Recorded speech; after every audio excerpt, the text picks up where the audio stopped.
Hello and welcome back to another night with Living Room Shakespeare. Tonight, we are presenting a series of scenes and monologues, and we have enjoyed doing these in the past. They're a lot of fun and a great opportunity to just get some of the greatest hits and not worry so much about doing the whole show and being able to have all of the pieces there. We're just going to give you some of the extra fun stuff, one right after the other. So stick with us and see some of the best bits of all of Shakespeare's shows. We're going to go through, like I said, a series of scenes and monologues. I'm going to MC the night for you. So I will be announcing each scene. I'll also be giving kind of a preview of the next couple of scenes coming up, partially so that you can hear when something you're excited about is coming, and partially so that our actors can be ready for when their pieces are up. So before we get started, I want to remind you that the Center for Performing Arts in Rhinebeck is a theatrical home for many of our actors.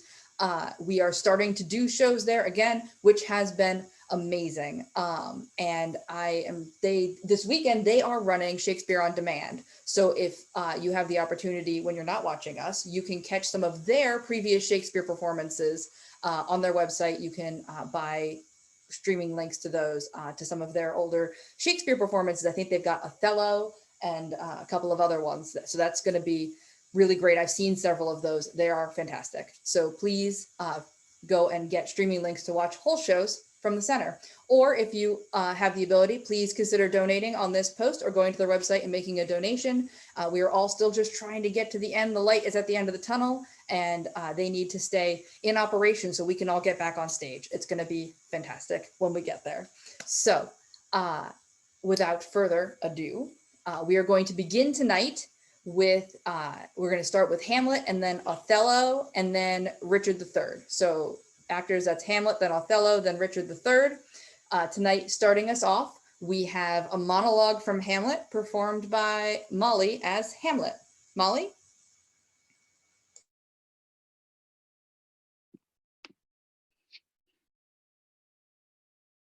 To be or not to be? That is the question. Whether 'tis nobler in the mind to suffer the slings and arrows of outrageous fortune, or to take arms against a sea of troubles and by opposing end them. To die, to sleep, no more.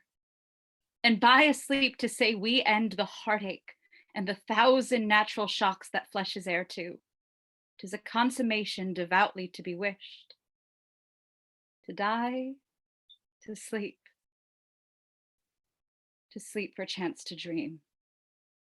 Ay, there's the rub.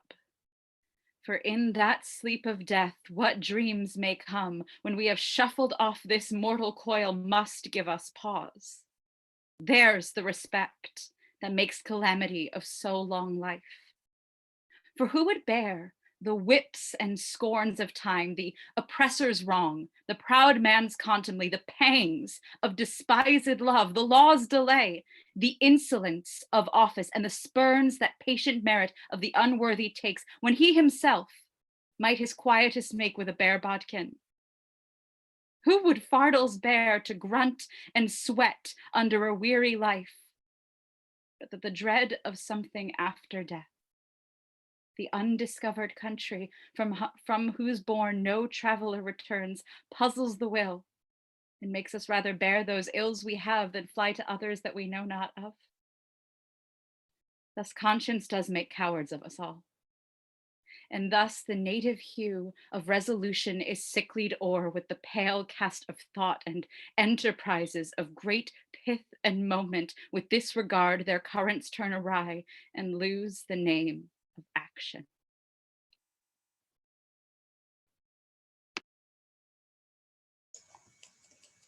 Thank you, Molly. What a great way to start.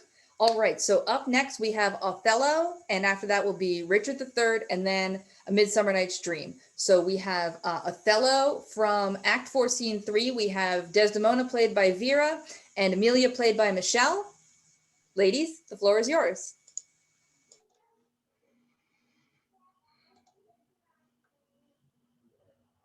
How goes it now? He looks gentler than he did. He says he will return incontinent. He hath commanded me to go to bed and bade me to dismiss you. Dismiss me? It was his bidding. Therefore, good Amelia, give me my nightly wearing, and adieu. We must not now displease him. I would you had never seen him. So would not I. My love doth so approve him that even his stubbornness, his checks, his frowns, prithee unpin me, have grace and favor in them. I have laid those sheets you bade me on the bed. All's one. Good faith, how foolish are our minds. If I do die before thee, prithee shroud me in one of those same sheets. Come, come, you talk. My mother had a maid called Barbara. She was in love, and he she loved proved mad and did forsake her. She had a song of Willow, an old thing 'twas, but it expressed her fortune, and she died singing it. That song tonight will not go from my mind. I have much to do, but to go hang my head all at one side and sing it like poor Barbara. Prithee dispatch. Shall I go fetch your nightgown? No, unpin me here. This Lodovico is a proper man. A very handsome man. He speaks well. I know a lady in Venice who would have walked barefoot to Palestine for a touch of his nether lip. The poor soul sat sighing by a sycamore tree, sing all a green willow. Her hand on her bosom, her head on her knee, sing willow, willow, willow. The fresh streams ran by her and murmured her moans, sing willow, willow, willow. Her salt tears fell from her and softened the stone. Lay by these, sing willow, willow, willow. Prithee hie thee, he'll come anon. Sing all a green willow must be my garland. Let nobody blame him, his scorn I approve. Nay, that's not next. Hark, who is the next? It's the wind. I called my love false love, but what said he then? Sing willow, willow, willow. If I court more women, you'll couch with more men. So get thee gone. Good night. My eyes do itch. Doth that bode weeping? 'Tis neither here nor there. I have heard it said so. Oh, these men, these men. Dost thou in conscience think, tell me, Amelia, that there be women do abuse their husbands in such gross kind? There be some such, no question. Wouldst thou do such a deed for all the world? Why, would not you? No, by this heavenly light. Nor I neither by this heavenly light.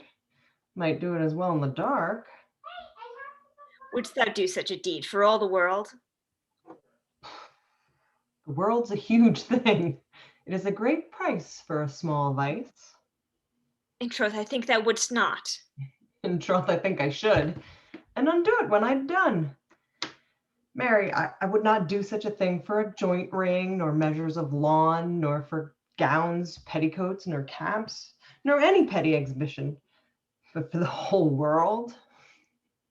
Why, who would not make her husband a cuckold to make him a monarch? I should venture purgatory for it. Beshrew me if I would do such a wrong for the whole world.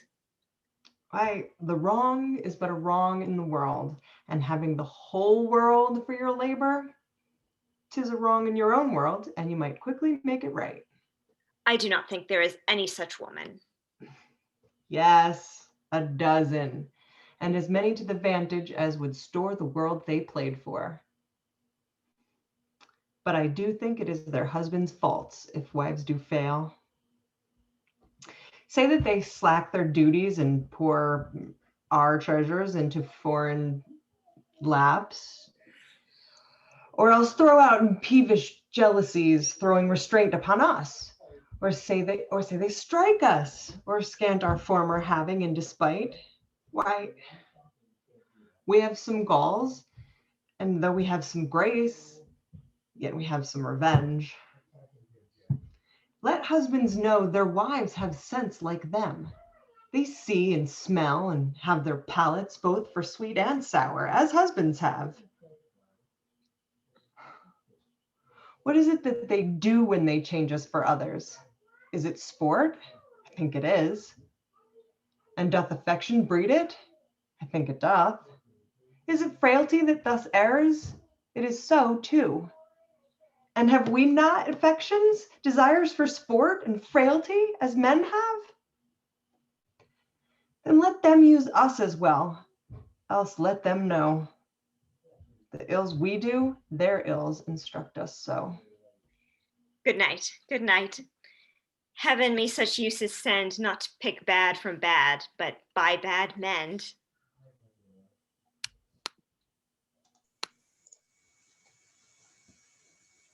Thank you, ladies. I love that scene. I especially love the Willow song. Thank you, Vera, so much for singing for us. So up next, we're going to have a monologue from Richard III, followed by one from Midsummer Night's Dream, and a scene from The Winter's Tale. So now from Richard III, Act 1, Scene 2, we have Wendy as Lady Anne. Wendy?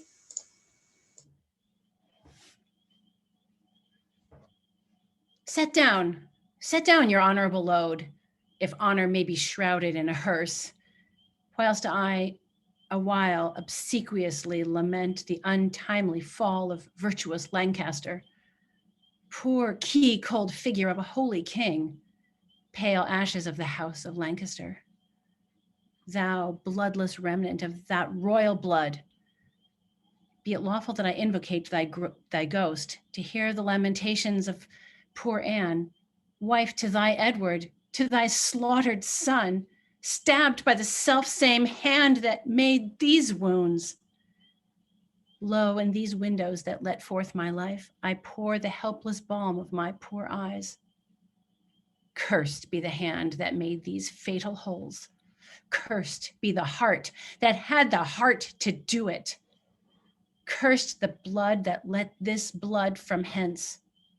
More direful hap betide that hated wretch, that makes us wretched by the death of thee, than I can wish to adders, spiders, toads, or any creeping venomed thing that lives. If ever he have child, abortive be it, prodigious and untimely brought to light, whose ugly and unnatural aspect may fright the hopeful mother at the view, and that be heir to his unhappiness. If he ever have wife, let her he made a miserable by the death of him, as I am made by my poor lord and thee. Come now towards Chertsey with your holy load, taken from Paul's to be interred there, and still as you are weary of the weight, rest you whilst I lament King Henry's course. Foul devil, for God's sake hence, and trouble us not, for thou hast made the happy earth thy hell, filled it with cursing cries and deep exclaims. If thou delight to view thy heinous deeds, behold this pattern of thy butcheries. O gentlemen, see, see, see! Henry's wounds open their congealed mouths and bleed afresh. Blush, blush, thou lump of foul deformity, for 'tis thy presence that exhales this blood from cold and empty veins where no blood dwells. Thy deed, inhuman and unnatural, provokes this deluge most unnatural. O God, which this blood madest, revenge his death. O earth, which this blood drinkst, revenge his death. Either heaven with lightning strike the murderer dead, or earth gape open wide and eat him quick, as thou dost swallow up this good king's blood, which his hell-governed arm hath butchered.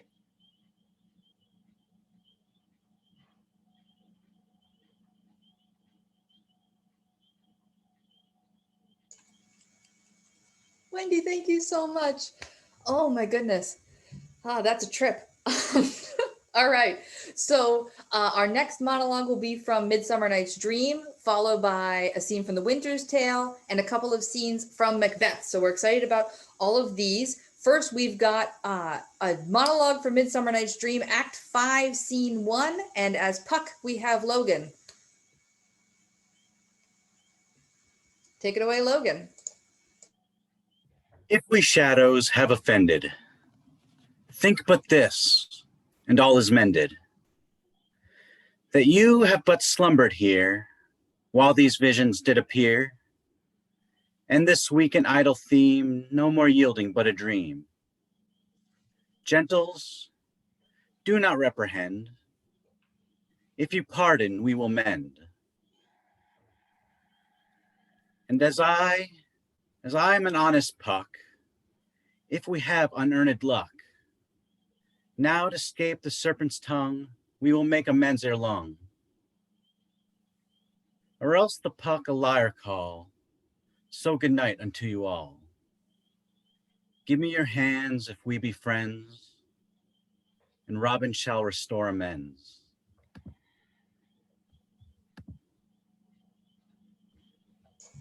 Thank you, Logan.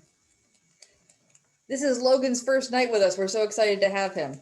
So that's awesome. I hope he'll be back for some more. So up next, we have a scene from The Winter's Tale, followed by a couple of scenes from Macbeth, and then a scene from Much Ado About Nothing. So for now, we have The Winter's Tale, Act 2, Scene 3, with Leontes, played by Chris, and Paulina, played by Julia, and also Antigonus, played by Kurt. You guys have fun. You must not enter. Nay, rather, my good lords, be second to me. Fear you his tyrannous passion more, alas, than the queen's life? A gracious, innocent soul, more free than he is jealous. That's enough. Madam, he hath not slept tonight. Commanded none shall come at him. Not so hot, good sir. I come to bring him sleep. 'Tis such as you that creep like shadows by him, and do sigh at each his needless heedings. Such as you nourish the cause of his awaking. I do come with words as medicinal as true, honest as either, to purge him of that humor that presses him from sleep. What noise there, ho? No noise, my lord, but needful conference about some gossips for your highness. How? Away with that audacious lady. Antigonus, I charged thee that she should not come about me. I knew she would. I told her so, my lord. On your displeasure's peril and on mine. She should not visit you. What, canst not rule her? From all dishonesty he can. In this, unless he take the course that you have done, commit me for committing honor. Trust it, he shall not rule me. Lie you now, you hear. When she will take the rein, I let her run, but she'll not stumble. Good my liege, I come, and I beseech you hear me who professes myself your loyal servant, your physician, your most obedient counselor, yet that dares less appear so in comforting your evils than such as most seem yours. I say I come from your good queen. Good queen? Good queen, my lord, good queen. I say good queen, and would by combat make her good, so were I a man, the worst of you. Force her hence. Let him that makes but trifles of his eyes first hand me. On mine own accord I'll off, but first I'll do my errand. The good queen, for she is good, hath brought you forth a daughter. Here 'tis, commends it to your blessing. Out! A mankind witch. Hence with her, out of door, a most intelligencing bawd. Not so.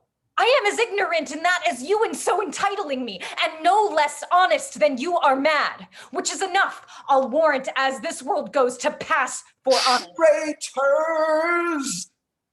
Will you not push her out? Give her the bastard, thou dotard. Thou art woman tired, unroosted by thy dame Partlet here. Take up the bastard. Take up, I say. Give it to thy crone. Forever unvenerable be by thy hands, if thou takest up the princess by that forced baseness which he has put upon it. He dreads his wife. So I would you did. Then 'twere past all doubt you'd call your children yours. A nest of traitors. I am none by this good light. Nor I, nor any but one that's here, and that's himself. For he, the sacred honor of himself, his queens, his hopeful sons, his babes, betrays to slander, whose sting is sharper than the swords and will not. For as the case now stands, it is a curse he cannot be compelled to it. Once remove the root of his opinion, which is rotten as ever oak or stone was sound. Palate of boundless tongue, who late hath beat her husband, and now baits me. This brat is none of mine. It is the issue of Polixenes. Hence with it, and together with the dam, commit them to the fire. It is yours. And might we lay the old proverb to your charge, so like you, 'tis the worse. Behold, my lords, although the print be little, the whole matter and copy of the Father.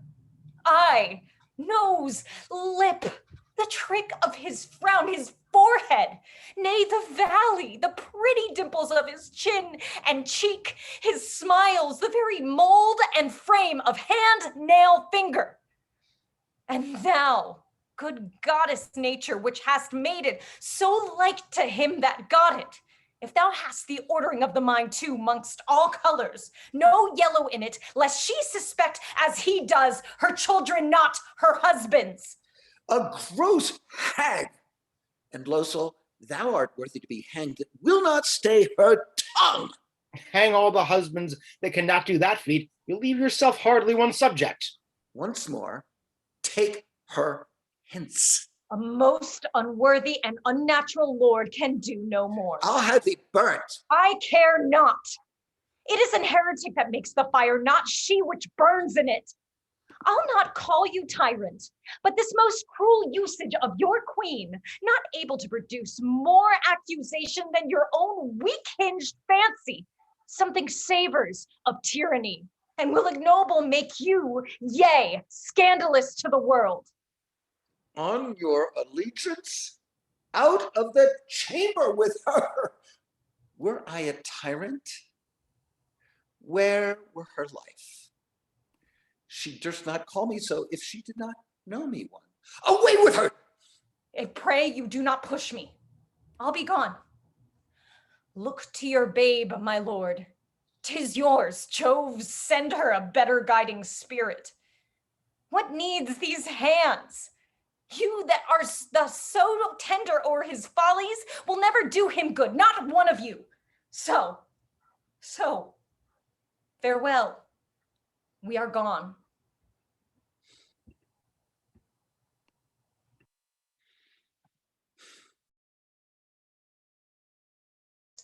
I have to unmute myself or it does not work. Snap, snap. Thanks, guys. That was a lot of fun. Fun might not be the right word. That was very intense. It was. So up next, we have a couple of scenes from Macbeth, followed by a scene from Much Ado About Nothing and a monologue from Richard II.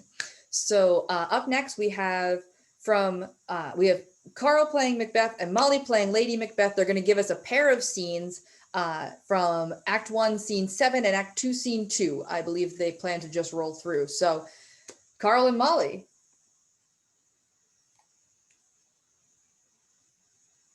If it were done when 'tis done, then 'twere well it were done quickly. If the assassination could trammel up the consequence and catch with his surceased success, that but to this blow might be the be-all and the end-all here. But here, upon this bank and shoal of time, jump the life to come. But in these cases, we still have judgment here, that we but teach the instructions, being taught, return to plague the inventor. This even-handed justice commends the ingredients of our poisoned chalice to our own lips. He's here in double trust. First, as I am his kinsman and his subject, strong both against the deed. Then, as his host, who should against his murderer shut the door, not bear the knife myself. Besides, this Duncan hath borne his faculty so meek, hath been so clear in his office that his virtues will plead like angels, trumpet-tongued against the deep damnation of his taking off, and pity, like a naked newborn babe, striding the blast, heaven's cherubim, forced upon the sightless couriers of the air, shall blow the horrid deed in every eye, that tears shall drown the wind. I have no spur to prick the sides of my intent, but only vaulting ambition, which o'erleaps itself and falls on the other. How now, what news? He has almost supped. Why have you left the chamber? Hath he asked for me? Know you not he has. We will proceed no further in this business. He hath honored me of late, and I have brought golden opinions from all sorts of people, which would be worn now in their newest gloss, not cast aside so soon. Was the hope drunk wherein you dressed yourself? Hath it slept since? And wakes it now to look so green and pale at what it did so freely? From this time, such I account thy love. Art thou afeard to be the same in thine own act and valor as thou art in desire? Wouldst thou have that which thou esteemest the ornament of life, and live a coward in thine own esteem, letting I dare not wait upon I would, like the poor cat in the adage? Prithee, peace. I dare do all that may become a man. Who dares do more is none. What beast wast then that made you break this enterprise to me? When you durst do it, then you were a man. And to be more than what you were, you would be so much more the man. Nor time nor place did then adhere, and yet you would make both. They had made themselves, and that their fitness now does unmake you. I have given suck, and know how tender 'tis to love the babe that milks me. I would, while it was smiling in my face, have plucked my nipple from his boneless gums and dashed the brains out, had I so sworn as you have done to this. We should fail. We fail, but screw your courage to the sticking place and will not fail. When Duncan is asleep, whereto the rather shall his day's hard journey soundly invite him, his two chamberlains will I with wine and wassail so convince that memory, the warder of the brain, shall be a fume, and the receipt of reason a limbeck only. When in swinish sleep their drenched natures lie as in a death, what cannot you and I perform upon the unguarded Duncan? What not put upon his spongy officers who shall bear the guilt of our great quell? Bring forth men children only. For thy undaunted mettle should compose nothing but males. Will it not be received when we have marked with blood those sleepy two of his own chamber and used their very daggers that they have done? Who dares receive it other, as we shall make our griefs and clamor roar upon his death? I'm settled, and bend up each corporal agent to this terrible feat. Away. Mock the time with fairest show. False face must hide what the false heart doth know. That which hath made them drunk hath made me bold. What hath quenched them hath given me fire. Hark! Peace. It was the owl that shrieked, the fatal bellman which gives the sternest good night. He is about it. The doors are open, and the surfeited grooms do mock their charge with snores. I have drugged their possets, that death and nature do contend about them, whether they live or die. Who's there? What ho? Alack, I am afraid they have awaked, and 'tis not done. The attempt and not the deed confounds us. Hark! I laid their daggers ready, he could not miss 'em. Had he not resembled my father as he slept, I had done it. My husband! I have done the deed. Shall not hear a noise. I heard the owl scream and the crickets cry. Did not you speak? When? Now. As I descended? I. Who lies in the second chamber? Donald Bain. This is a sorry sight. A foolish thought to say a sorry sight. There's one did laugh in sleep, and one cried murder, that they did wake each other. I stood and heard them, but they did say their prayers and addressed them again to sleep. There were two lodged together. One cried, God bless us, and amen the other, as they had seen me with these hangmen's hands. Listening their fear, I could not say amen when they did say, God bless us. Consider it not so deeply. But wherefore could I not pronounce amen? I have most need of blessing, and amen stuck in my throat. These deeds must not be thought after these ways, so it will make us mad. Methought I heard a voice cry, sleep no more. Macbeth does murder sleep. The innocent sleep. Sleep that knits up the raveled sleeve of care.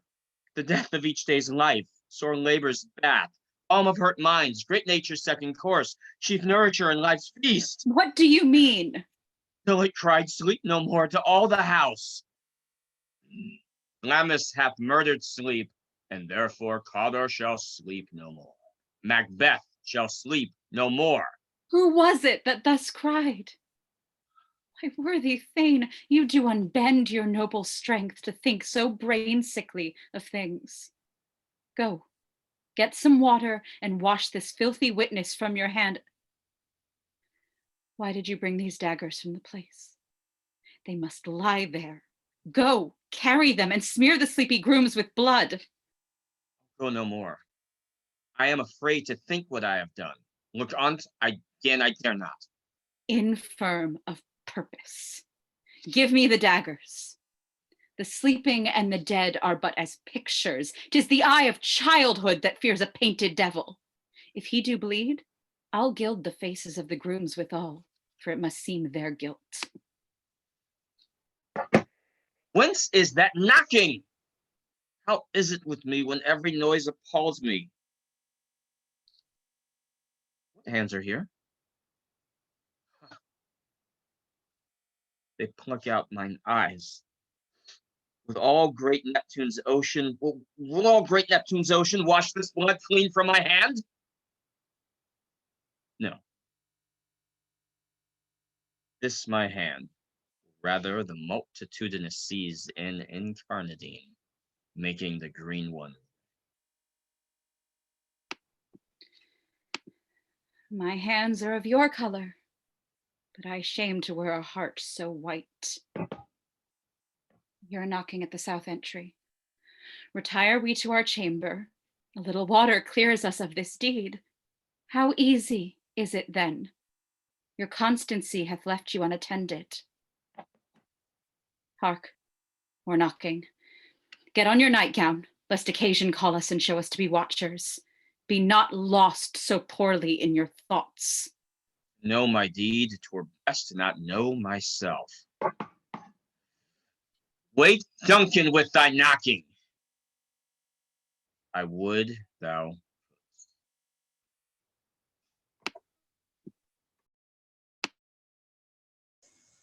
Well, now I'm scared of Molly, and Carl. Oh, I liked them. Now they're scary. Fantastic job, guys. Wow. Okay. So up next, we have a scene from Much Ado About Nothing, and then a monologue from Richard II, and a scene from Taming of the Shrew. So now from Much Ado About Nothing, Act 4, Scene 1, we have Kelly as Beatrice, and Benedict will be Kevin.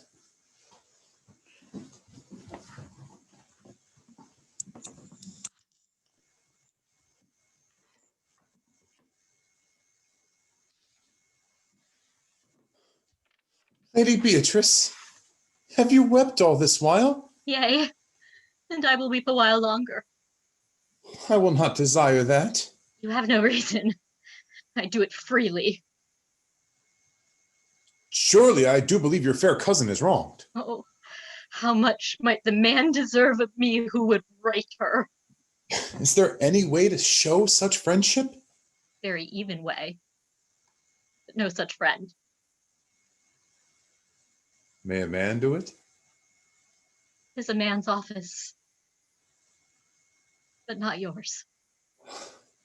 I do love nothing in the world so well as you. Is not that strange? As strange a thing as I know not. It were as possible for me to say I love nothing so well as you. But believe me not. And yet I lie not. I confess nothing, nor I deny nothing. I am sorry for my cousin. By my sword, Beatrice, thou lovest me. Do not swear and eat it. I will swear by it that you love me, And I will make him eat it that says I love not you. Will you not eat your word? With no sauce that can be devised to it. I protest, I love thee. God forgive me. What offense, sweet Beatrice. You have stayed me in a happy hour. I was about to protest that I loved you. And do it with all thy heart. I love you with so much of my heart that none is left to protest. Come, bid me do anything for thee. Kill Claudio. Not for the wide world. You kill me to deny it. Farewell. Tarry, sweet Beatrice. I am gone though I am here. There is no love in you. Nay, I pray you let me go. Beatrice. In faith, I will go. We'll be friends first. You dare easier be friends with me than fight mine enemy. Is Claudio thine enemy? Is he not proved in the height of villain that hath slandered, scorned, and dishonored my kinswoman? That I were a man. What? Bear her in hand until they come to take hands, and then with public accusation, uncovered slander, unmitigated rancor. Oh God, that I were a man, I would eat his heart in the marketplace. Hear me, Beatrice. Talk the man out a window, a proper saying. Nay, but Beatrice. Sweet hero, she is wronged, she is slandered, she is undone. Beatrice! Princes and counties, surely a princely testimony, a goodly count, Count Comfect, a sweet gallant, surely. That I were a man for his sake, or that I had any friend would be a man for my sake. But manhood is melted into courtesies, valor into compliment, and men are only turned into tongue, and trim ones too. Now as valiant as Hercules, that only tells a lie and swears it. I cannot be a man with wishing. Therefore, I will die a woman with grieving. Tarry, good Beatrice. By this hand I love thee. Use it for my love, some other way than swearing by it. Think you in your soul the Count Claudio hath wronged Hero? Yea, as sure as I have a thought or a soul. Enough. I am engaged. I will challenge him. I will kiss your hand, and so I leave you. By this hand, Claudio shall render me a dear account. As you hear of me, so think of me. Go. Comfort your cousin. I must say she is dead. And so, farewell.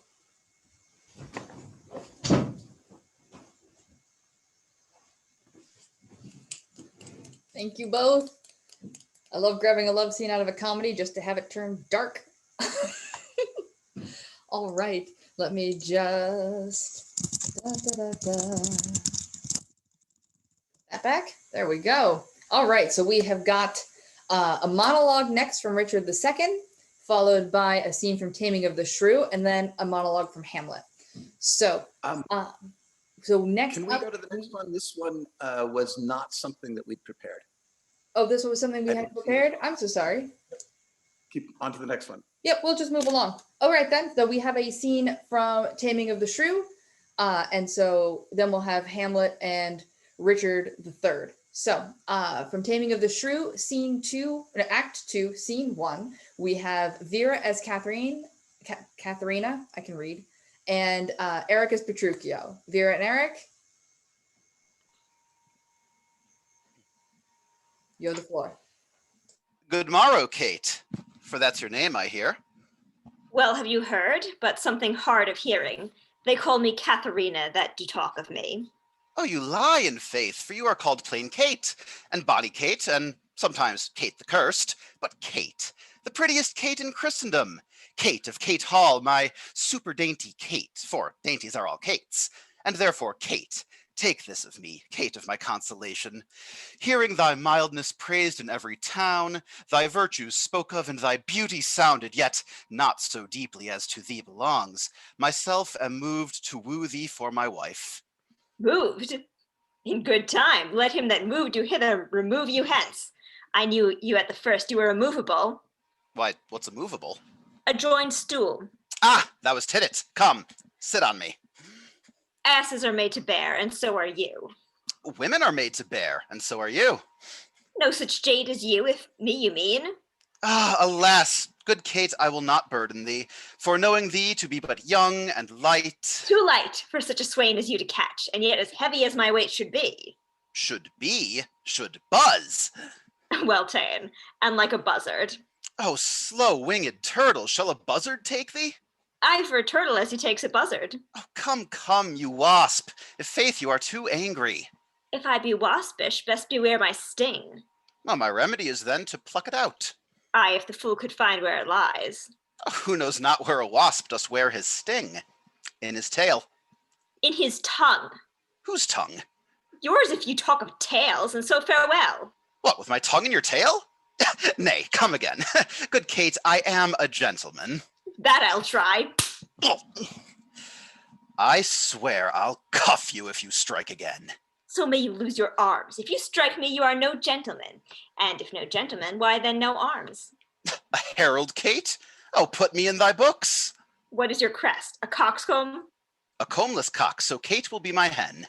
No cock of mine, you croach like a craven. Nay, come, Kate, come, you must not look so sour.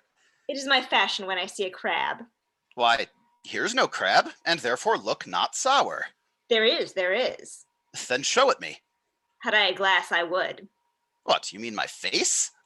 Well aimed of such a young one. Oh, now by St. George, I am too young for you.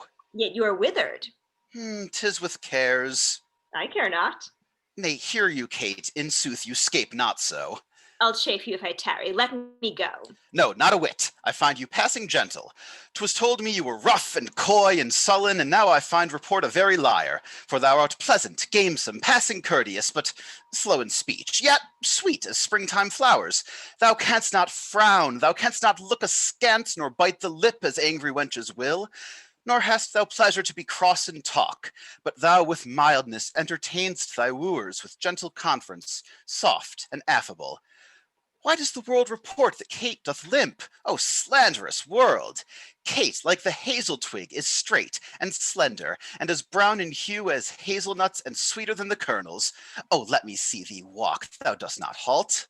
Go, fool, and whom thou keep'st command. Did ever Diane so become a grove as Kate this chamber with her princely gait? Oh, be thou Diane, and let her be Kate, and then let Kate be chaste and Diane sportful. Where did you study all this goodly speech? Oh, it is extempore from my mother wit. A witty mother, witless else her son. Am I not wise? Yes, keep you warm. Marry, so I mean, sweet Katharina, in my bed. And therefore, setting all this chat aside, thus in plain terms, your father hath consented that you shall be my wife, your dowry agreed on, and will you, nill you, I will marry you. Now, Kate, I am a husband for your turn, for by this light whereby I see thy beauty that doth make me like thee well, thou must be married to no man but me. For I am he born to tame you, Kate, and bring you from a wild Kate to a Kate conformable as other household Kates. Ah, here comes your father. Never make denial. I must and will have Katharina to be my wife.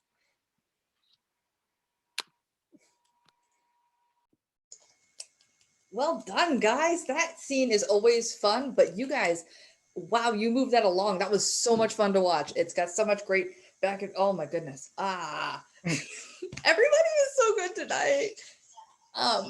So up next we have a monologue from Hamlet, followed by a monologue from Richard III, and then a scene from the Merry Wives of Windsor. So next up from Hamlet, Act 3, Scene 3, we have Kurt as Hamlet. Now might I do it pat. Now he is praying, and now I'll do it. And so he goes to heaven, and so am I revenged. That would be scanned. A villain kills my father, and for that I, his sole son, do this same villain sin to heaven? Oh, this is hire and salary, not revenge. He took my father grossly, full of bread, with all his crimes broad blown and flush as May. And how his audit stands, who knows save heaven? But in our circumstance and course of thought, 'tis heavy with him. And am I then revenged to take him in the purging of his soul when he is fit and seasoned for his passage? No. Up, sword, and know thou a more horrid hint when he is drunk asleep, or in his rage, or in the incestuous pleasures of his bed, at game, a swearing, or about some act that has no relish of salvation in it. Then trip him that his heels may kick at heaven, and that his soul may be as damned and black as hell whereto it goes. My mother stays. This physic but prolongs thy sickly days.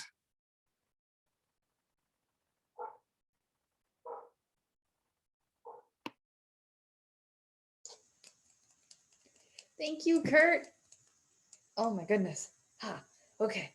This is always the hardest part of scenes and monologues for me. It is. It's coming on in between each one and having to tell you guys how amazing you are, which is not, it's not hard to say that you guys are all amazing, but like my tongue gets all tripped over itself trying to say all the things I love all at once. And I know that I sound silly, but it's because I think that all of our actors are fantastically talented and wonderful. And I can't even say, oh my goodness, they're so amazing. Okay. So up next, we have a monologue from Richard III, followed by a scene from Merry Wives of Windsor, and then a monologue from Merchant of Venice. So we are getting to all the shows tonight. So now from Richard III, Act 1, Scene 1, we have Austin as Gloucester.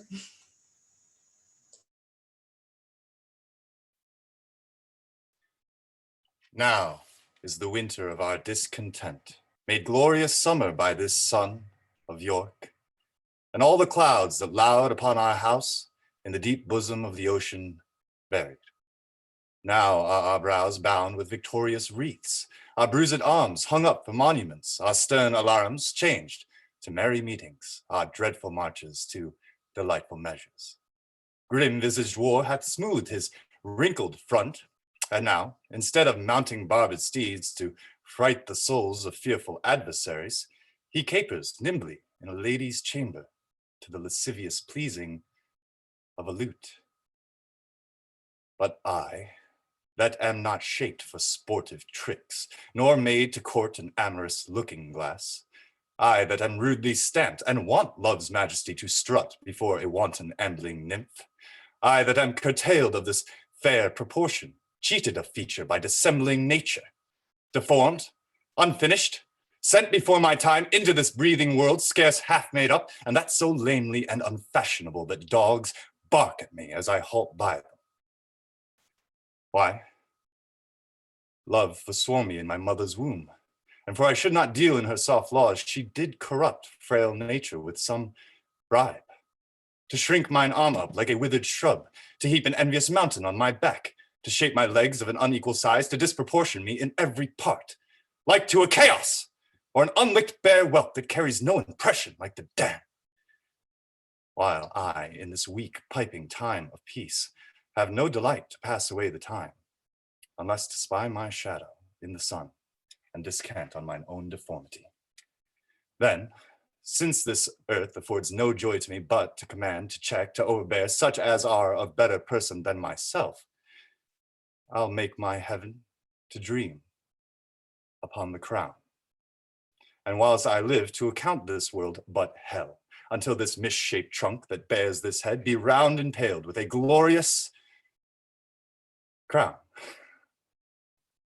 But yet I know not how to get the crown, for many lives stand between me and home, and I, like one lost in a thorny wood, that rends the thorns and is rent with the thorns, seeking a way and straying from the way, not knowing how to find the open air, but toiling desperately to find it out, torment myself to catch the English crown, and from that torment I will free myself or hew my way out with a bloody axe. Why? I can smile, and murder whilst I smile, and cry content to that which grieves my heart, and wet my cheeks with artificial tears, and frame my face to all occasions. I'll drown more sailors than the mermaid shall, play the orator as well as Nestor, deceive more slyly than Ulysses could, and like a Sinon, take another Troy. I can add colors to the chameleon, change shapes with Proteus for advantages, and set the murderous Machiavel to school. Can I do this, and cannot get a crown? Tut, were it farther off, I'll pluck it down.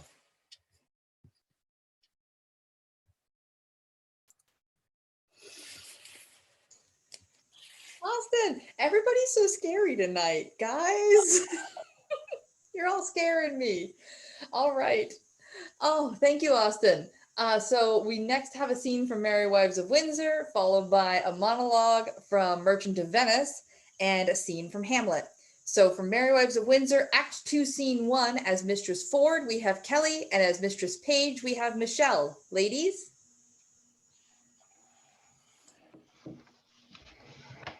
What? Have I escaped love letters in the holiday time of my beauty, and am I now a subject for them? Let me see.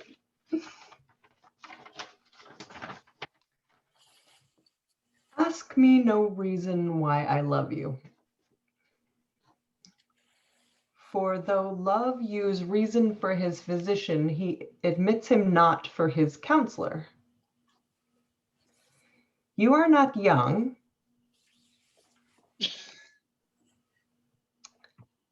No more am I. Go to then. There's sympathy. You are merry, so am I. Ha ha. Then there's more sympathy. You love sack, and so do I. Would you desire better sympathy? Let it suffice thee, Mistress Page, at least if the love of soldier can suffice, that I love thee. I will not say pity me, 'tis not a soldier-like phrase, but I say love me. By me, thine own true knight, by day or night, or any kind of light, for with all his might, for thee to fight. John Falstaff? What a herd of Jewry is this? A wicked world. One that is well nigh worn to pieces with age to show himself a young gallant. What an unweighed behavior hath this Flemish drunkard picked with the devil's name out of my conversation, that he dares in this manner assay me. Why, he hath not been thrice in my company. What should I say to him? Was then frugal of my mirth? Heaven forgive me. I'll exhibit a bill in the Parliament for the putting down of men. How shall I be revenged on him? For revenged I will be, as sure as his guts are made of puddings. Mistress Page, trust me, I was just coming to your house. And trust me, I was coming to you. You look very ill. Hey, I'll never believe that. I have to show to the contrary. Hey, but you do in my mind. Well, then I do then. Yet I say, I could show you to the contrary. Oh, Mistress Page, give me some counsel. What's the matter, woman? Oh, woman, if it were not for one trifling respect, I could come to such honor. Hang the trifle, woman, take the honor. What is it? Dispense with trifles, what is it? If I were but to go to hell for an eternal moment or so, I could be knighted. What? Thou liest, Sir Alice Ford.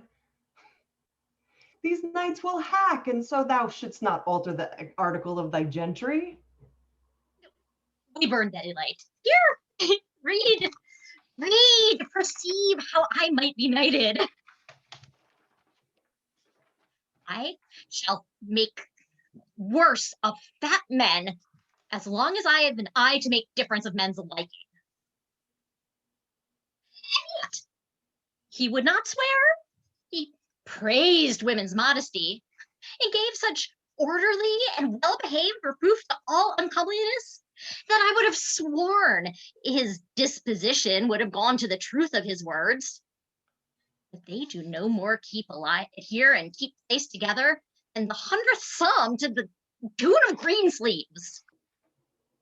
What tempest, I trow, through this whale with so many turns of oil in his belly ashore at Windsor. How shall we be revenged on him?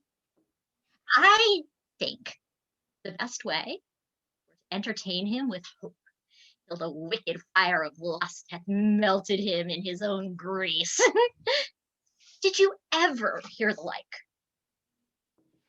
Letter for letter, but that the name of Page and Ford differs. To thy great comfort in this mystery of ill opinions, here's the twin brother of thy letter. But let thine inherit first, for I protest mine never shall. I warrant he hath 1,000 of these letters, writ with blank space for different names. Sure, more. And these are of the second edition. He will print them out of doubt, for he cares not what he puts into the press when he would put us to. I would rather be a giantess and lie under Mount Pelion. Well, I will find you 20 lascivious turtles ere one chaste man. Yeah. Why, this is the very same. The very hand, the very words. What do he think of us? Nay, I know not. Makes me almost ready to wrangle with mine own honesty. I'll entertain myself like one that I am not acquainted withal. For sure, unless he knows some strain in me that I know not myself, he would never have boarded me in this fury. Boarding, call you it.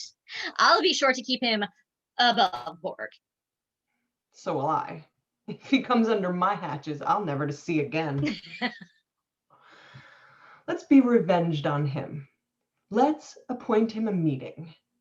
Give him a show of comfort in his suit, and lead him on with fine baited delay till he hath pawned his horses to mine host of the Garter. Nay, I will consent to any villainy against him that may not sully the cherryness of our honesty.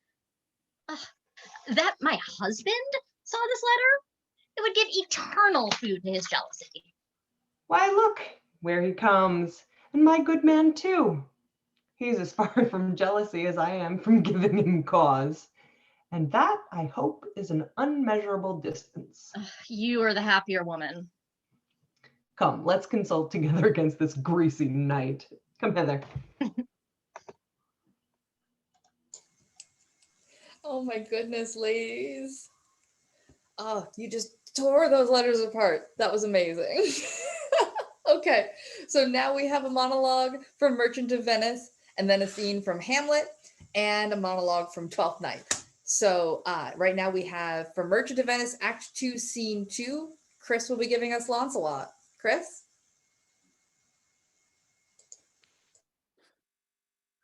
Certainly my conscience will serve me to run from this Jew, my master.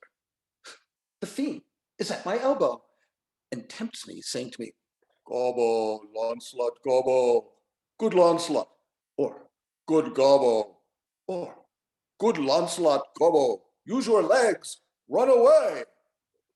My conscience says, "No, take heed, honest Lancelot," or "Honest gobbo," or as aforesaid, "Honest Lancelot, gobbo, do not run away, scorn running with your heels." Well, the most courageous fiend bids me pack. "Fia," says the fiend, Away, says the fiend. For the heavens rouse up a brave mind, says the fiend, and run. My conscience hanging about the neck of my heart says very wisely to me, my honest friend Lancelot, my honest man's son, or rather, honest woman's son, for indeed my father did something smack, something grow too. He had a kind of taste. Well, my conscience says, Lancelot, budge not. Budge, says the fiend. Budge not, says my conscience. Conscience, say I, you counsel well. Fiend, say I, you counsel well. Huh? Oh.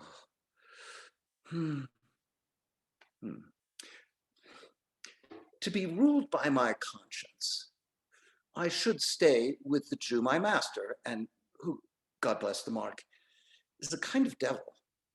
And to run away from the Jew, I should be ruled by the fiend, who, saving irreverence, is the devil himself. Certainly, the Jew is the very devil incarnation. And in my conscience is but a kind of hard conscience to offer to counsel me to stay with the Jew. The fiend gives the more friendly counsel. I will run, fiend. My heels are at your commitment. I will run.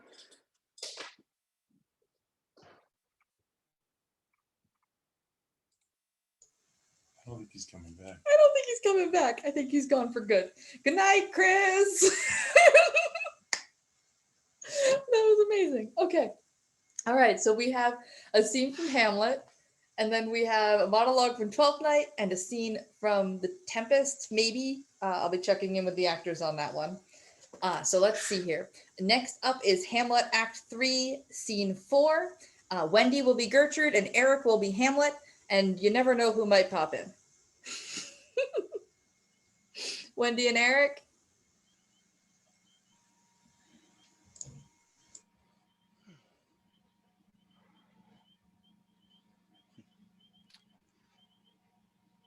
Mother? Mother, mother!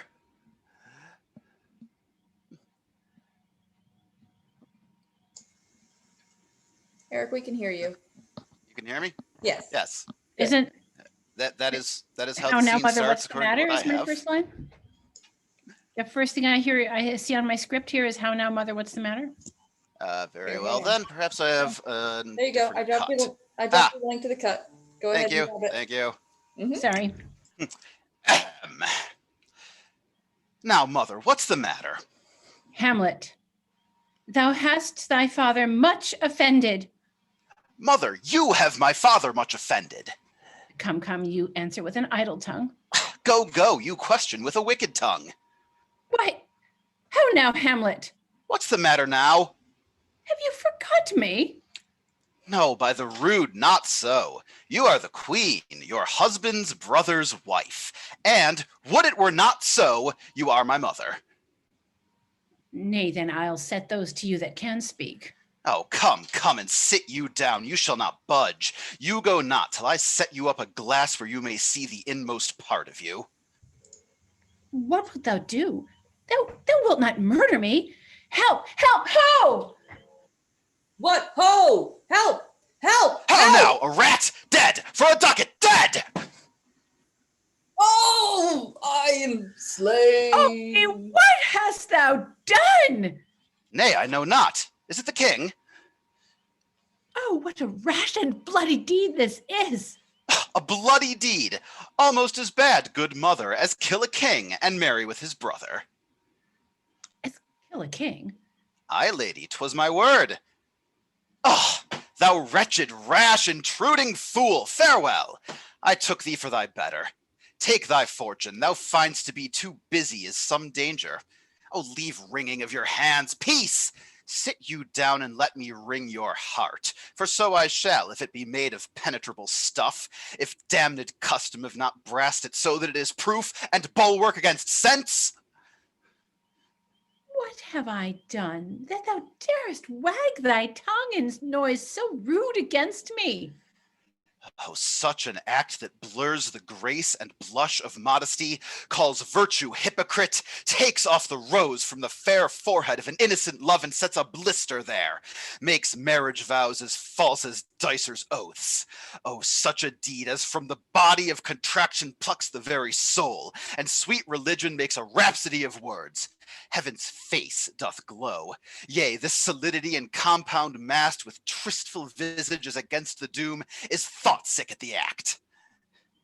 Ay me, what act that roars so loud and thunders in the index? Look here upon this picture, and on this, the counterfeit presentment of two brothers. See what a grace was seated on this brow. Hyperion's curls, the front of Jove himself, an eye like Mars to threaten and command, a station like the herald Mercury, new lighted on a heaven-kissing hill, a combination and a form indeed where every god did seem to set his seal to give the world assurance of a man. This was your husband. Look you now what follows. Here is your husband, like a mildewed ear, blasting his wholesome brother. Have you eyes? Could you on this fair mountain leave to feed and batten on this moor? Ha! Have you eyes? You cannot call it love, for at your age the heyday in the blood is tame. It's humble and waits upon the judgment. And what judgment would step from this to this? Sense, sure you have, else you would not have motion, but sure, that sense is apoplexed, for madness would not err, nor sense to ecstasy was ne'er so thralled, but it reserved some quantity of choice to serve in such a difference. What devil was it that thus hath cozened you at hoodman blind? Eyes without feeling, feeling without sight, ears without hands or eyes, smelling sans all? Or but a sickly part of one true sense could not so mope? Oh shame, where is thy blush? Rebellious hell, if thou canst mutine in a matron's bones to flaming youth, let virtue be as wax, and melt in her own fire. Proclaim no shame when the compulsive ardor gives the change, since frost itself as actively doth burn, and reason panders will. O Hamlet, speak no more. Thou turn'st my eyes into my very soul, and there I see such black and grained spots as will not leave their tinct. Nay, but to live in the rank sweat of an enseamed bed, stewed in corruption, honeying and making love over the nasty sty. Oh, speak to me no more. These words like daggers enter in mine ears. No more, sweet Hamlet. A murderer and a villain, a slave that is not the 20th part the tithe of your precedent lord, a vice of kings, a cut-purse of the empire and the rule, that from the shelf the precious diadem stole and put it in his pocket. No more. A king of shreds and patches. Save me, and hover o'er me with your wings, you heavenly guards. What would your gracious figure? Alas, he's mad. Do you not come your tardy son to chide, that, lapsed in time and passion, lets go by the important acting of your dread command? Oh, say! Do not forget, this visitation is but to whet thy almost blunted purpose. But look, amazement on thy mother sits. Oh, step between her and her fighting soul. Conceit in weakest bodies, strongest works. Speak to her, Hamlet. How is it with you, lady?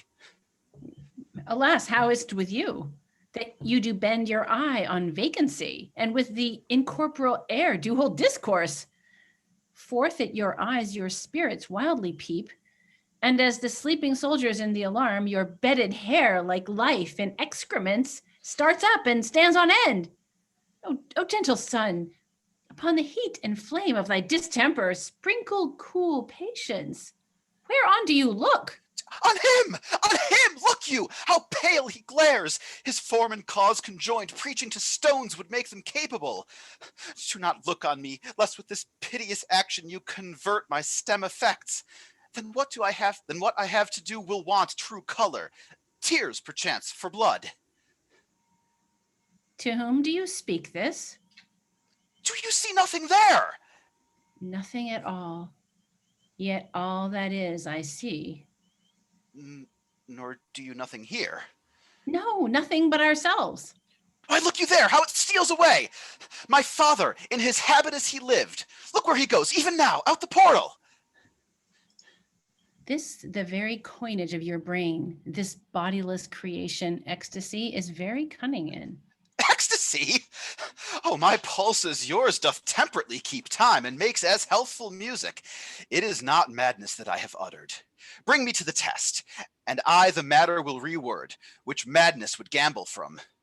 Mother, for love of grace, nay, lay not that mattering unction to your soul, that not your trespass, but my madness speaks. It will but skin and film the ulcerous place, while rank corruption, mining all within, infects unseen. Confess yourself to heaven.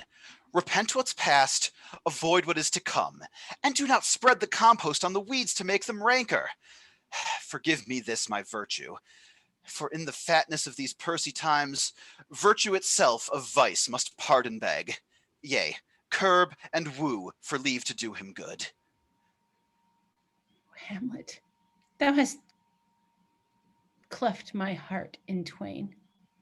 Oh, throw away the worser part of it, and live the purer with the other half.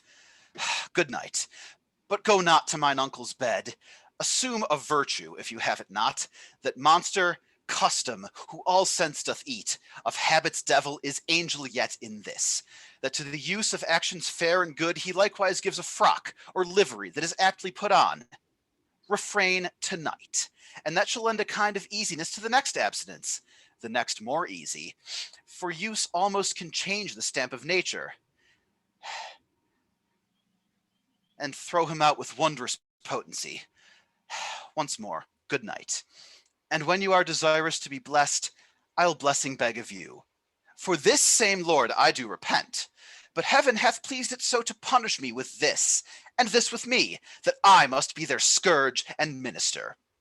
I will bestow him, and will answer well the death I gave him. So again, good night. I must be cruel only to be kind. Thus bad begins, and worse remains behind. One word more, good lady. What shall I do? Not this, by no means that I bid you do. Let the bloat king tempt you again to bed, pinch wanton on your cheek, call you his mouse, and let him, for a pair of reechy kisses, or paddling in your neck with his damned fingers, make you to ravel all this matter out. That I essentially am not in madness, but mad in craft. 'Twere good you let him know, for who that's but a queen, fair, sober, wise, would from a paddock, from a bat, a jib, such dear concernings hide? Who would do so? No. In despite of sense and secrecy, unpeg the basket on the house's top, let the birds fly, and like the famous ape, to try conclusions, in the basket creep, and break your own neck down. Be thou assured, if words be made of breath, and breath of life, I have no life to breathe what thou hast said to me.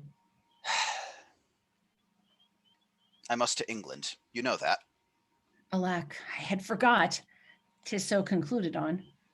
There's letters sealed, and my two schoolfellows, whom I will trust as I will adders fanged, they bear me the mandate. They must sweep my way and marshal me to knavery. Let it work, for 'tis the sport to have the engineer hoist with his own petard. And shall go hard, but I will delve 1 yard below their minds and blow them at the moon. Oh, 'tis most sweet when in one line 2 crafts directly meet. This man shall set me packing. I'll lug the guts into the neighbor room. Mother, good night. Indeed, this counselor is now most still, most secret, and most grave, who was in life a foolish prating knave. Come, sir, to draw toward an end with you. Good night, mother.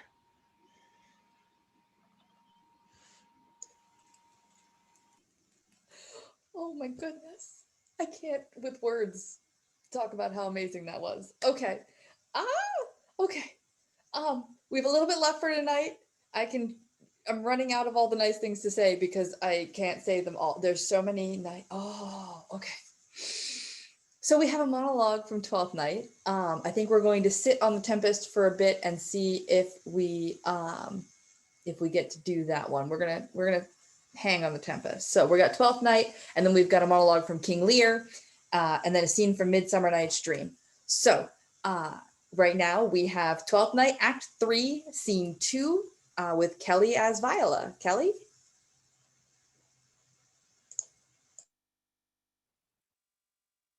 I left no ring with her.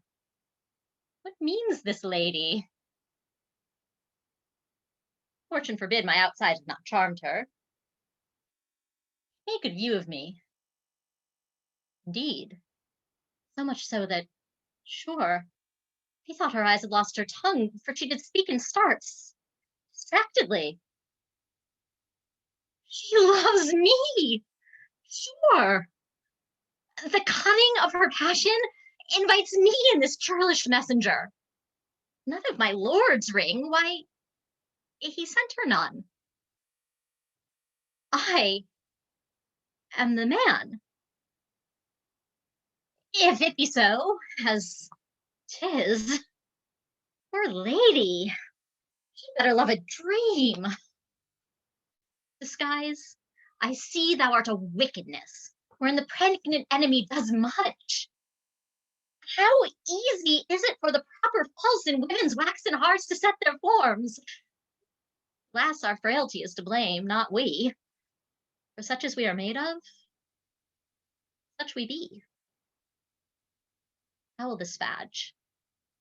My master loves her dearly, and I, poor monster, fond as much on him as she, mistaken, seems to dote on me. What will become of this?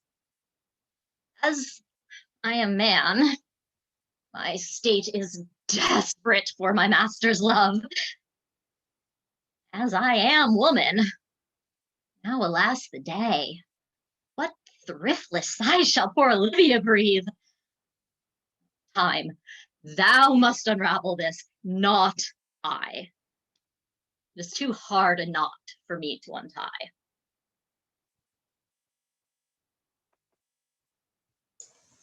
Thank you, Kelly.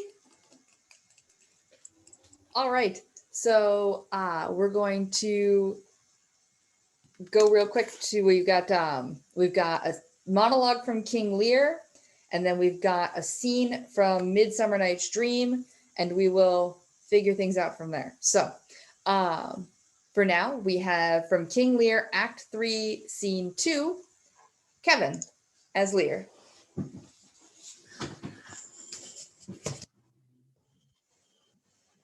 Blow winds and crack your cheeks. Rage, blow, you cataracts and hurricanes. Spout till you have drenched our steeples, drowned the cocks. You sulphurous and thought-executing fires, vaunt couriers to oak-cleaving thunderbolts, singe my white head. And thou, all shaking thunder, smite flat the thick rotundity of the world. Crack nature's molds and German spill at once that make ingrateful man. Rumble thy belly full. Spit fire. Spout rain. O rain, wind, thunder, fire are my daughters. I tax not you, you elements, with unkindness. I never gave you kingdom, called you children. You owe me no subscription. Then let fall your horrible pleasure. Here I stand, your slave, a poor, infirm, weak, and despised old man. But yet I call you servile ministers that have with 2 pernicious daughters joined your high engendered battles against a head so old and white as this. Oh, oh, 'tis foul. Let the great gods that keep this dreadful pother o'er our heads find out their enemies now. Tremble, thou wretch, that hast within thee undivulged crimes, unwhipped of justice. Hide thee, thou bloody hand, thou perjured and thou similar man of virtue that art incestuous. Caitiff, to pieces shake, that under covert and convenient seeming hast practiced on man's life. Close pent-up guilts, rive your concealing continence, and cry these dreadful summoners grace. I am a man more sinned against than sinning.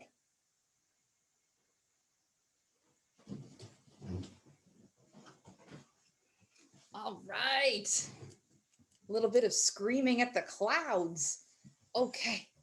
Oh my goodness. This has been such a great night. We have just a couple things left. So, I have, let's see.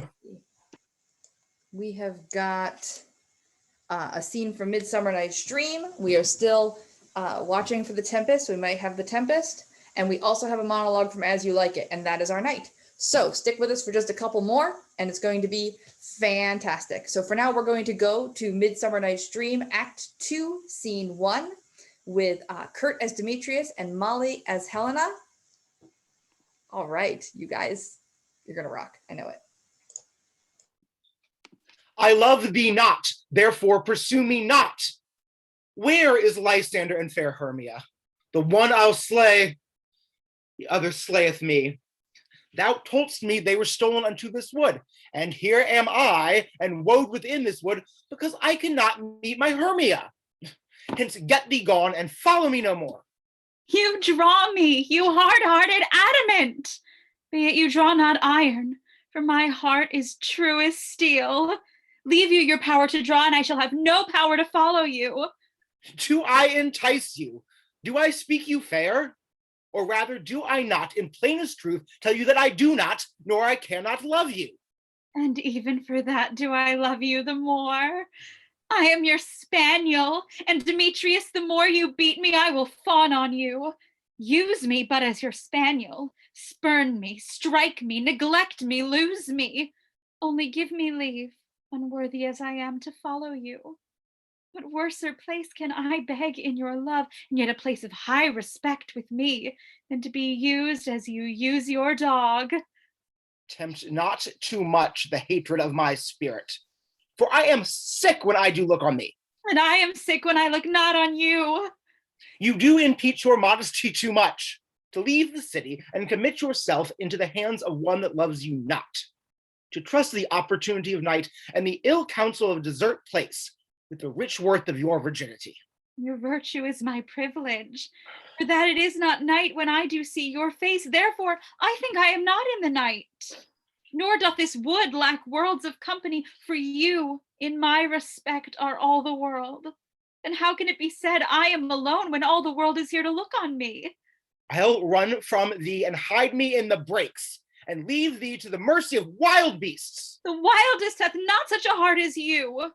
Run when you will. The story shall be changed. Apollo flies, and Daphne holds the chase. The dove pursues the griffin. The mild hind makes speed to catch the tiger, bootless speed, when cowardice pursues and valor flies. I will not stay thy questions. Let me go. Or if thou follow me, do not believe, but I should do thee mischief in the wood. Aye, in the temple, in the town, the field, you do me mischief. Fie, Demetrius!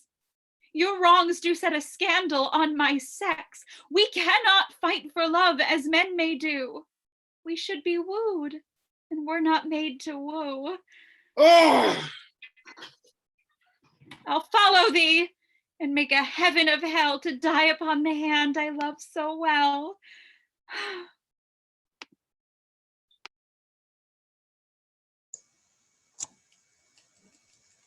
Oh my goodness. Everybody is so fantastic. All right. So We have got just a couple left for tonight. We are going to do the Tempest. We've got a quick stand, and it looks like Howie wasn't able to make it tonight, which is a-okay. It happens sometimes. So we're going to have Kevin stand in for Howie. We're doing the Tempest, Act 1, Scene 2. Kevin's going to read Prospero, and Patricia is bringing us Ariel.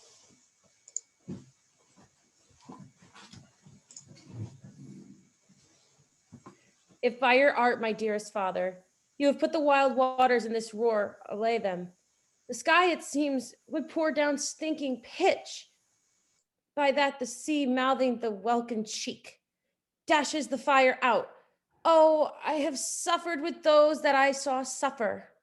A brave vessel who had, no doubt, some noble creature in her, dashed all to pieces. Sorry, Patricia. I think we had a cut of this. I'm sorry. It was just in the email. If you pop the email, I'll send you the link here. Sorry, here we go. It was that one. If you'd like to read the Miranda section, we can just jump back to the beginning of the scene. I thought you wanted to read Ariel. Let's let go. Okay. I've got it. Thank you.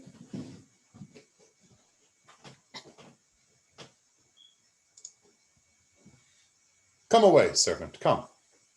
I am ready now. Approach, my Ariel, come.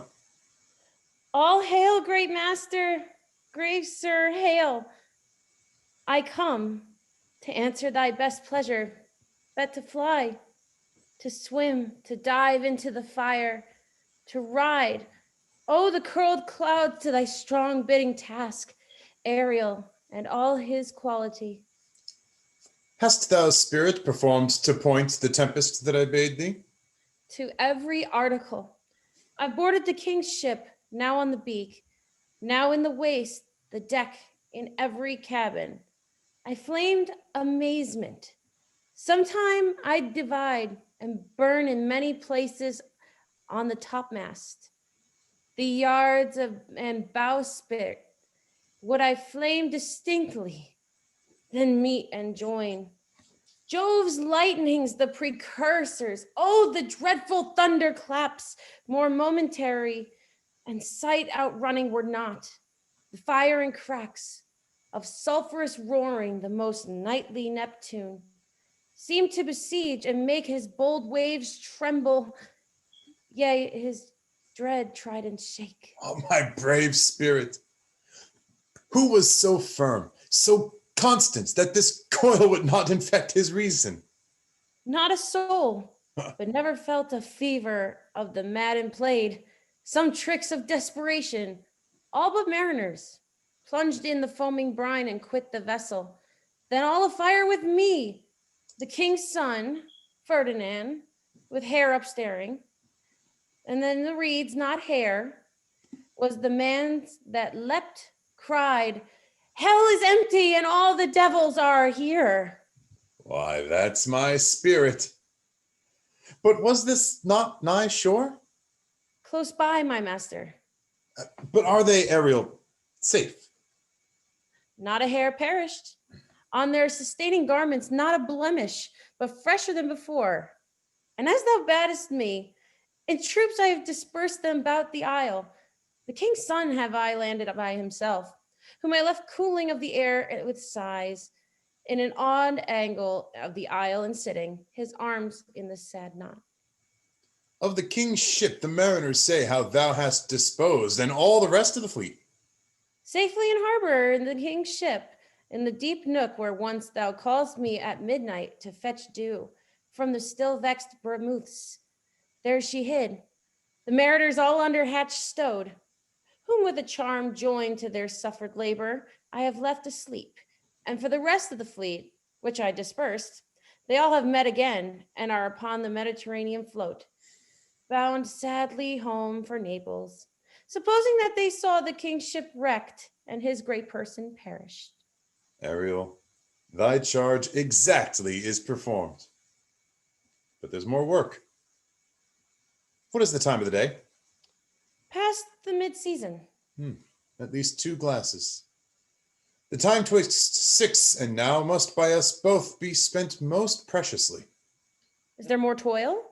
Since thou dost give me pains, let me remember thee what thou hast promised, which is not yet performed me. How now, moody? What is't thou canst demand? My liberty. Before the time be out? No more. I prithee, remember I have done thee worthy service, told thee no lies, made thee no mistakings, served without or grudge or grumblings. Thou didst promise me to bate me a full year. Dost thou forget from what a torment I did free thee? No. Thou dost, and think'st it much to tread the ooze of the salt deep, to run upon the sharp wind of the north, to do me business in the veins of the earth when it is baked with frost. I do not, sir. Thou liest, malignant thing! Hast thou forgot the foul witch Sycorax, who with age and envy was grown into a hoop? Hast thou forgot her? No, sir. Thou hast. Where was she born? Speak, tell me. Sir, in Agir. Oh, was she so? I must once in a month recount what thou hast been, which thou forgetst. This damned witch Sycorax, for mischiefs manifold and sorceries terrible to enter human hearing, from Argier, thou knowest, was banished. For one thing she did, they would not take her life. Is this not true? Aye, sir. This blue-eyed hag was hither brought with child, and here was left by the sailors. Thou, my slave, as thou reportst thyself, wast then her servant.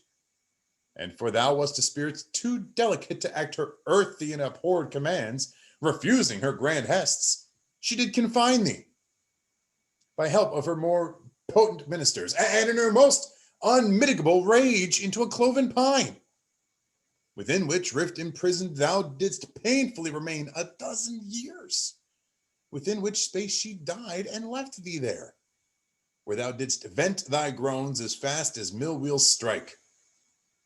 Then was this island, save for the son that she did litter here, a freckled whelp hag-born, not honored with a human shape.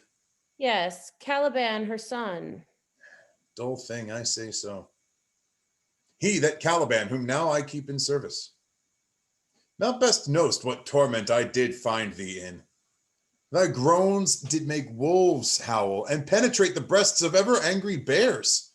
It was a torment to lay upon the damned, which Sycorax could not again undo. It was mine art, when I arrived and heard thee, that made gape the pine and let thee out. I thank thee, master. If thou more murmurst, I will rend an oak and peg thee in its knotty entrails till thou hast howled away 12 winters. Pardon, master. I will be correspondent to command and do my spiriting gently. Do so, and after 2 days I will discharge thee. That's my noble master. What shall I do? Say what? What shall I do? Go make thyself like a nymph of the sea. Be subject to no sight but thine and mine, invisible to every eyeball else. Go take this shape, and hither come in't. Go hence with diligence. All right, thank you so much. Sorry again, Trisha, about the mix-up on that. That might have been my fault. But it was wonderful, and you did a fantastic job. So, you're right.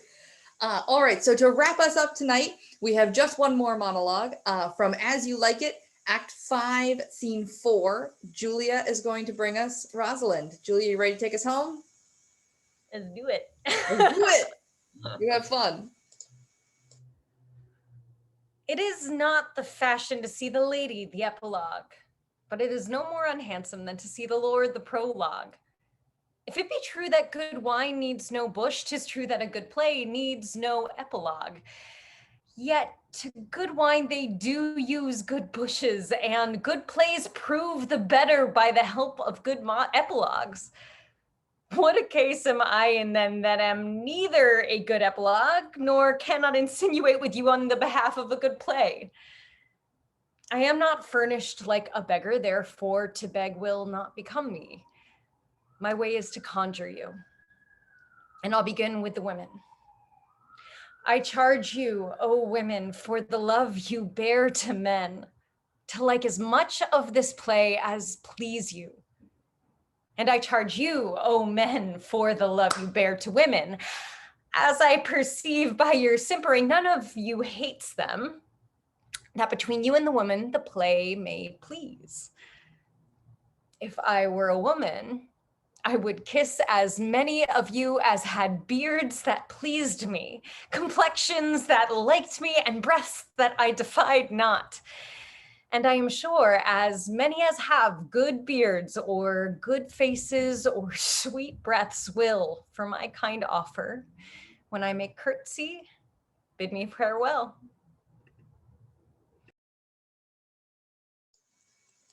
Oh, guys, we did the whole night. It's been fantastic. All right, so that was our scenes and monologues for tonight. I am moving us into speaker view if everybody wants to bring their cameras in, and we're going to run a quick curtain call. I'm going to go kind of in order of appearance, I think, ish. We'll see. All right. So tonight with us, we had Molly. Hi, thanks for watching, guys. Check out what's on at the center and get tickets. We had Vera. Hey, thank you. We had Michelle. Thank you. Good night, everyone. We had Wendy. Thank you. Good night. Come see the shows at the center this summer and this spring. We had Logan in his first Living Room Shakespeare show. Yay, Logan!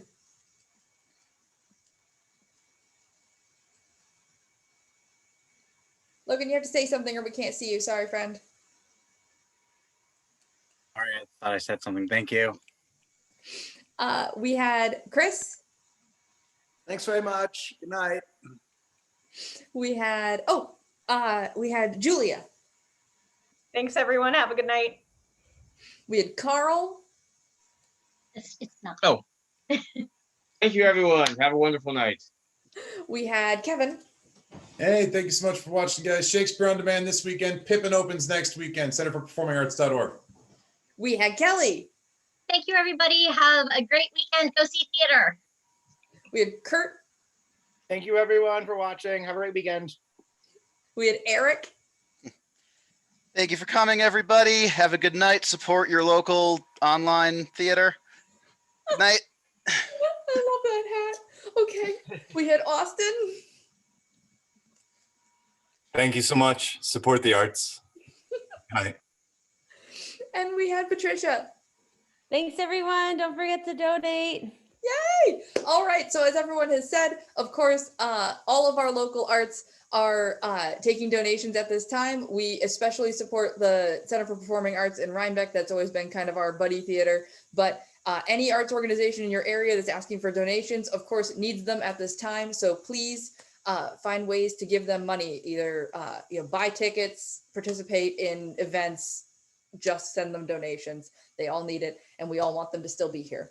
So once again, thank you so much. Next week, we have Titus Andronicus, which I hear is very violent. So that'll be lots of fun. So join us back here next week for Titus Andronicus. And then we have a few more shows, and then we'll be taking a summer break. So stick with us for a few more weeks here. And we'll see you next week from Living Room Shakespeare. Good night.